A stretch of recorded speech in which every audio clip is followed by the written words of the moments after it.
CM Siddaramaiah ಅವರು ಹಳೆಯ ಮೀಸಲಾತಿ ನಿಯಮ ಶೇಕಡಾ 50ರ ಅನ್ವಯ ನೇಮಕಾತಿ ಹಾಗೂ ಶೈಕ್ಷಣಿಕ ಪ್ರವೇಶ ಪ್ರಕ್ರಿಯೆಯನ್ನು ಮುಂದುವರಿಸುವುದಾಗಿ ಪ್ರಕಟಣೆ ಮಾಡಿರುವುದು ಸ್ವಾಗತಾರ್ಹ ಎಂದು ಜಿಲ್ಲಾ ಬಂಜಾರ ಸೇವಾ ಸಂಘದ ಅಧ್ಯಕ್ಷ ಎಸ್ ಮಂಜಾನಾಯ್ಕ್ ಹೇಳಿದರು. ಸುದ್ದಿಗೋಷ್ಠಿಯಲ್ಲಿ ಮಾತನಾಡಿದ ಅವರು, ಸರ್ಕಾರ ಶಿಕ್ಷಣ ಪ್ರವೇಶ, ಹಾಸ್ಟೆಲ್ ಪ್ರವೇಶ ಹಾಗೂ ಉದ್ಯೋಗ ನೇಮಕಾತಿಗಳ ರೋಸ್ಟರ್ ಹಂಚಿಕೆ ಕುರಿತು ಈ ಹಿಂದೆ ಹೊರಡಿಸಿರುವ ಎಲ್ಲ ಆದೇಶ ಹಾಗೂ ಸುತ್ತೋಲೆಗಳನ್ನು ಹಿಂಪಡೆಯಬೇಕು. ಅಷ್ಟೇ ಅಲ್ಲದೆ ವಿವಿಧ ಇಲಾಖೆ, ನಿಗಮ ಹಾಗೂ ಪ್ರಾಧಿಕಾರಗಳಲ್ಲಿ ಈಗಾಗಲೇ ನಡೆದಿರುವ ನೇಮಕಾತಿಗಳನ್ನು ರದ್ದುಗೊಳಿಸಬೇಕು ಎಂದು ಒತ್ತಾಯಿಸಿದರು. ಪರಿಶಿಷ್ಟ ಜಾತಿ, ಪ್ರವರ್ಗ ಎಬಿಸಿ ಎಂದು ನಮೂದಿಸಿ ನೀಡಲಾಗುತ್ತಿರುವ ಜಾತಿ ಪ್ರಮಾಣ ಪತ್ರಗಳನ್ನು ವಾಪಸ್ ಪಡೆದು ಹಿಂದಿನಂತೆ ಹಳೆಯ ಜಾತಿ ಪ್ರಮಾಣ ಪತ್ರಗಳನ್ನೇ ಪರಿಗಣಿಸಬೇಕೆಂದು ಒತ್ತಾಯಿಸಿದರು.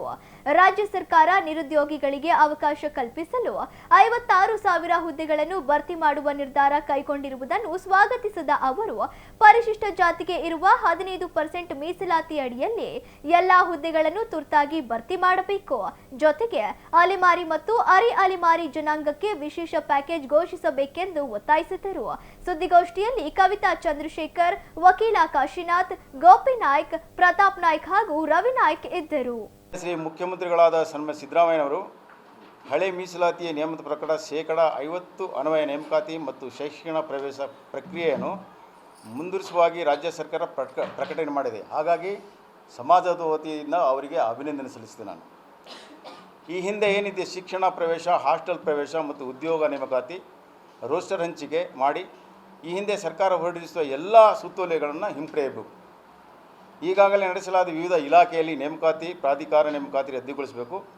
ಆಮೇಲೆ ಪರಿಶಿಷ್ಟ ವರ್ಗದಲ್ಲಿ ಎ ಬಿ ಸಿ ಏನು ನಮೂದಿಸಲಾಗಿತ್ತು ಅದನ್ನು ಹಿಂಪಡೆದು ಹಿಂದೆ ಇರ್ತಕ್ಕಂಥ ಏನು ನಾವು ಜಾತಿ ಪ್ರಮಾಣ ಪತ್ರ ಇದೆಯಲ್ಲ ಅದನ್ನೇ ಮುಂದುವರಿಸಬೇಕಾಗಿ ನಾನು ಮನವಿ ಮಾಡಿಕೊಡ್ತೇನೆ.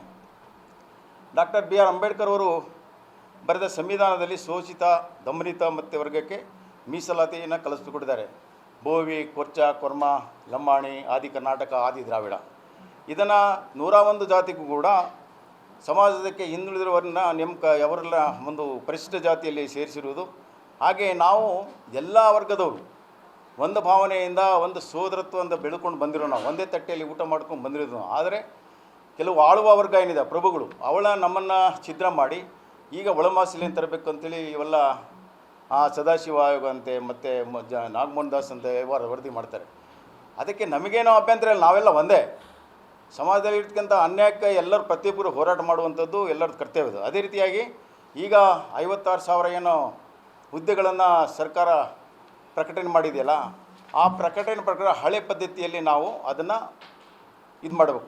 ಒಳ ಮೀಸಲಾತಿ ಇಲ್ಲದೆ ಹಳೆ ಮೀಸಲಾತಿ 56,000 ಹುದ್ದೆಗಳ ನೇರ ನೇಮಕಾತಿ ಮಾಡಿಕೊಳ್ಳಲು ರಾಜ್ಯ ಸರ್ಕಾರ ಗೆಜೆಟ್ನಲ್ಲಿ ಪ್ರಕಟವಾಗಿದೆ. ಅದೇ ರೀತಿಯಾಗಿ ಕೂಡ ಅದನ್ನು ಹಳೆ ಪದ್ಧತಿಯಲ್ಲಿ ಪ್ರಕಟಣೆ ಮಾಡಬೇಕು, ಹಳೆ ಪದ್ಧತಿಯಲ್ಲಿ ಉದ್ಯೋಗಗಳನ್ನು ತುಂಬಬೇಕು ಅಂಥೇಳಿ ನಾವು ಸಮಾಜ ಒತ್ತಾಯ ಮಾಡ್ತೀವಿ ನಾವು. ಹಾಗಾಗಿ ಇವತ್ತು ಎಲ್ಲ ಒಳ ಮೀಸಲಾತಿಯಿಂದ ಗೊಂದಲ ಆಗಿದೆ, ಈಗ ಗೊಂದಲದ ಗೂಡಾಗಿದೆ. ಒಬ್ಬರಿಗೆ ನೋಡಿದರೆ ಒಬ್ಬರಾಗಲ್ಲ, ಆ ರೀತಿ ಆಗಿದೆ. ಹಾಗಾಗಿ ನಾವು ಕೂಡ ಎಲ್ಲ ಪರಿಶಿಷ್ಟ ಜಾತಿ, ಪರಿಶಿಷ್ಟ ವರ್ಗದ ಜನರು ಎಲ್ಲ ಸೋದರತ್ವ ಭಾವನೆಯಿಂದ ನಾವೆಲ್ಲ ಬೆಳ್ಕೊಂಡು ಬಂದೀವಿ. ಅದೇ ರೀತಿಯ ಮುಂದೆ ಅದೇ ರೀತಿ ಇರಲಿ ಅಂಥೇಳಿ ನಮ್ಮ ಸಮಾಜ ನಾವು ಅದನ್ನು ಒತ್ತಾಯ ಮಾಡ್ತೀವಿ. ಎಲ್ಲ ಸೋದರ ಸ್ವಭಾವರು ಒಂದೇ ರೀತಿಯಾಗಿ ನಾವು ಬದುಕಬೇಕು. ಮೀಸಲಾತಿಯಲ್ಲಿ ಎಲ್ಲ ವರ್ಗದಲ್ಲಿ ಕೂಡ ಬಡತನ ಇದೆ. ನಮ್ಮ ಸಮಾಜದಲ್ಲಿ ಎಲ್ಲ ಮಕ್ಕಳು ಮಾರಾಟ ಆಗ್ತಾರೆ, ಎಲ್ಲ ಕಾಫಿ ತೋಟಕ್ಕೆ ಹೋಗ್ತಿದ್ದಾರೆ, ತುಂಬ ಬಡತನ ಇದೆ. ಆದರೆ ಸುಮಾರು 40 ಲಕ್ಷ ಇರ್ತಕ್ಕಂಥ ಈ ಜನಾಂಗ ಇವತ್ತು ಕೂಡ ನಾವು ಎಷ್ಟು ನೊಂದಿದ್ದೀವಿ, ಇನ್ನಷ್ಟು ಬೆಂದಿದ್ದೀವಿ ಅಂದರೆ ಒಂದು ಹೊತ್ತು ಊಟಕ್ಕಿಲ್ಲದೆ ಎಷ್ಟೋ ಜನ ಈಗ ಬೀದಿಲಿದ್ದಾರೆ. ಈ ಕಡೆ ನಾವು ದಾವಣಗೆರೆ ಮತ್ತು ಶಿವಮೊಗ್ಗ ಮತ್ತು ಚಿಕ್ಕಮಗಳೂರು ಬಿಟ್ಟರೆ ಆ ಕಡೆ ಗುಲ್ಬರ್ಗ, ಬಿಜಾಪುರದಲ್ಲಿ ಭಾಳ ಬದುಕನ್ನು ಭಾಳ ಕ್ಲಿಷ್ಟಕರವಾಗಿ ಸಾಕ್ತಾ ಇದ್ದಾರೆ. ಹಾಗಾಗಿ ನಾವು ಈಗ ಎಜುಕೇಷನ್, ವಿದ್ಯಾಭ್ಯಾಸದಲ್ಲಿ ಕೂಡ, ಆಮೇಲೆ ಉದ್ಯೋಗದಲ್ಲೂ ಕೂಡ ಸರಿಸಮಾನಾಗಿ ಎಲ್ಲರಿಗೂ ಪಾಲಾಗಬೇಕು. ಇದು ಹಕ್ಕು, ನಮ್ಮ ಪಾಲು ನಮಗೆ ಬೇರ್ಬೇಕಂತ ಹಕ್ಕು ಅದು. ಹಾಗಾಗಿ ಹಳೆ ಪದ್ಧತಿಯನ್ನು ಮುಂದುವರಿಸಬೇಕು, ಹೊಸ ಪದ್ಧತಿಯನ್ನು ರದ್ದು ಮಾಡಬೇಕು ಅಂಥೇಳಿ ನಾವು ದಾವಣಗೆರೆ ಜಿಲ್ಲಾ ಬಂಜಾರ ಸಂಘ ಪರವಾಗಿ ನಾವು ಒತ್ತಾಯ ಮಾಡ್ತೀವಿ.